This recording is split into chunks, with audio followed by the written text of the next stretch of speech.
Hi,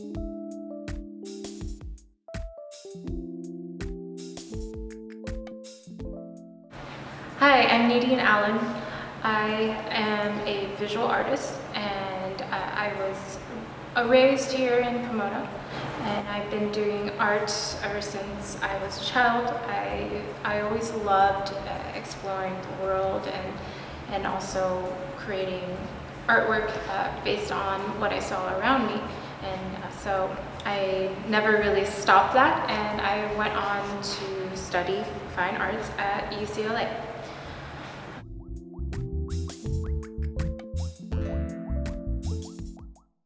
So growing up, I was always very supported by my family.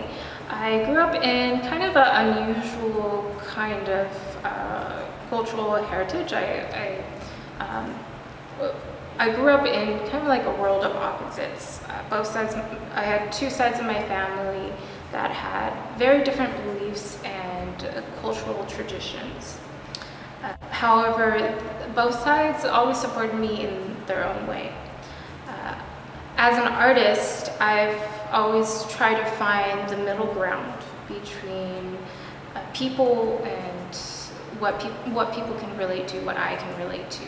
And oftentimes I find that in the natural world around us, in plants, and just the general human experience. So since a really early age, I've always connected to different kinds of natural elements and plants, which I bring into my work quite often.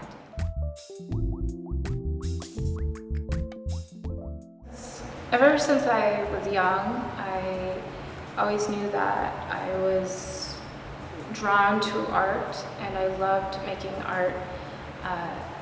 But I think my reason for being an artist has evolved and changed throughout my life because, when I was a child, I loved drawing and painting because it was a way for me to analyze and observe the world and to translate it onto paper. And doing that process was kind of like getting to know that image better, because it is a sort of meditation.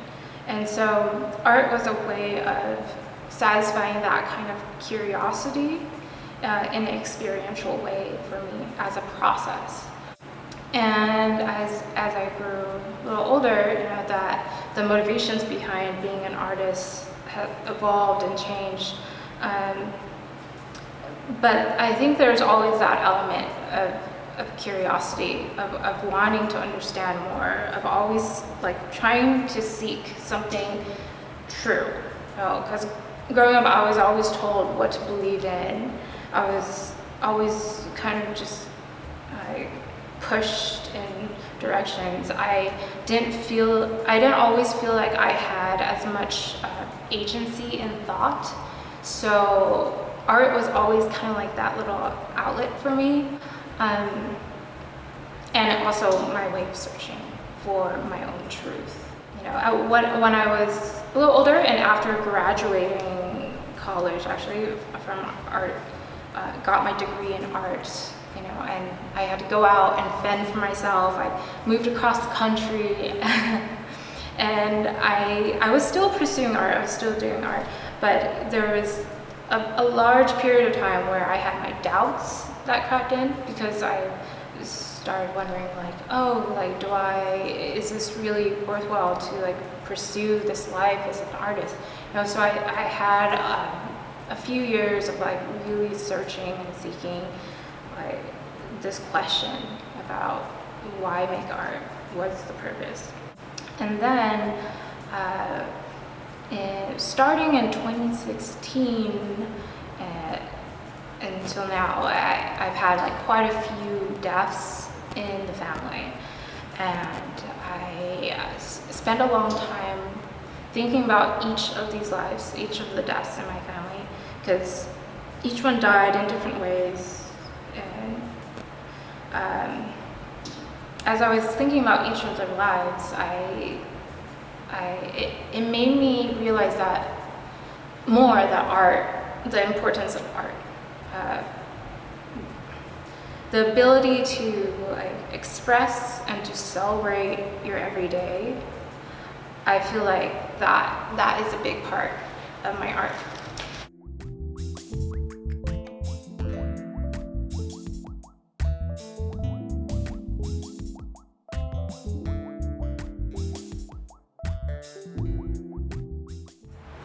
Yeah, so over the last few years, I've really thought about each of the lives of the loved ones that I've lost, and I thought about how could I honor their lives, also take away and celebrate what they had lived through my art. So since then, it's really solidified my belief in wanting to be an artist and the importance of being an artist. I think that at the end of the line, what matters is how you live your everyday. And I don't see art as something I just do or something that I draw. I see it as part of my everyday, how I live my life. I see it as part of when I'm walking around and I get inspiration from my hikes, when I see something interesting, like when I'm observing the world. I see this as all part of my process. So I no longer see that as like a separation, and I guess now what has evolved or has changed a lot of my artwork is in how I want to share that with people. Because in examining the lives of the people who came before me, I have also come to really see making art as a privilege and an honor, and I see my role as I feel like a responsibility to communicate things that other marginalized groups or people who have passed on are not able to communicate anymore. So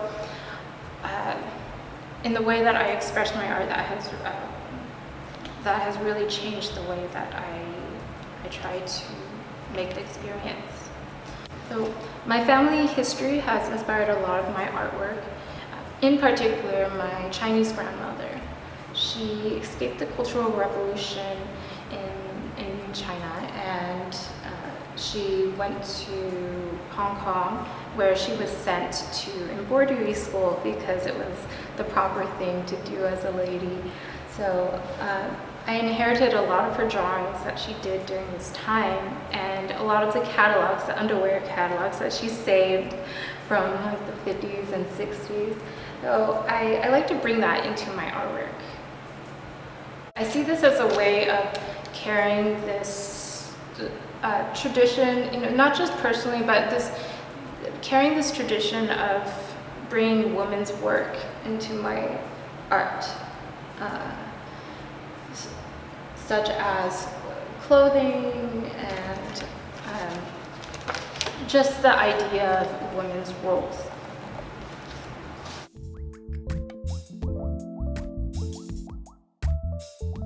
My work is inspired by the common things around us that we as humans can relate to, and I have found that to be plants and nature and our experience outdoors. So I took a very long road trip across the country, and I started noticing the environmental impact that the industry has had on the land and the earth, and I saw a lot of the West becoming desertified in certain areas, and it really got me thinking about all the materials and things that I use in my day-to-day life. And I started thinking about how can I create a practice that was more reflective of my love for the environment, but also like honoring it and being more mindful about it. And so it was so then I started thinking about how can I create a more circular art practice. And this has really changed in the way that I work. So now I take a lot of recycled materials, recycled fabric, and I dye them naturally with plants. And then I take the pigment that's left over in the dye bath to create my own paints. So I extract my own pigments, which then I create the pigments for my paint. And sometimes I forage for my own pigments. For example, these paintings behind me are all created with pigments that I found right outside my art studio. And this also is really fun, really exciting, because it connects me more to the local environment, local color. It connects me more to the entire process of art making. And I really hope through my artwork to also inspire others to have more of a connection to the things around them. Because if you will only care about something if you have a personal connection to. So that's what I hope to achieve with my artwork.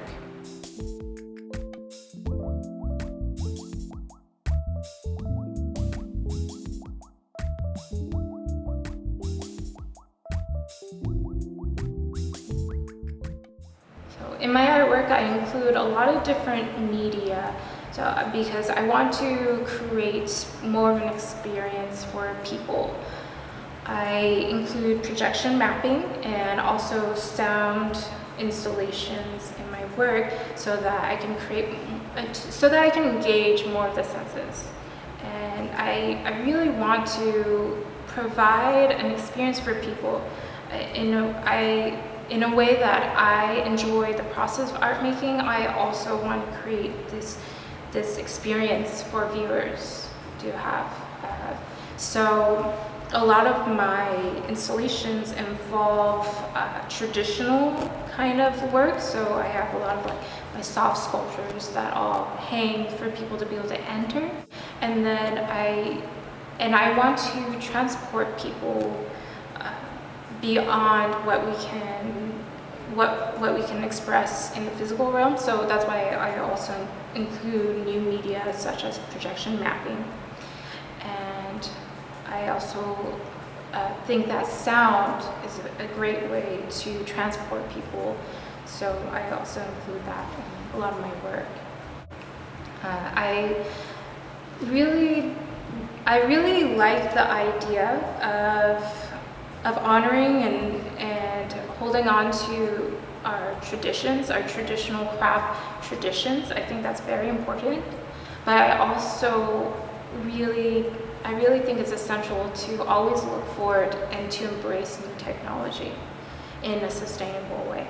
So that's why in my art practice, I try to combine these two things that sometimes might seem a little separate, but I think there's a way to move forward, bringing our sustainable histories and traditions of making, but in a more sustainable way, and to enhance our experiences with technology.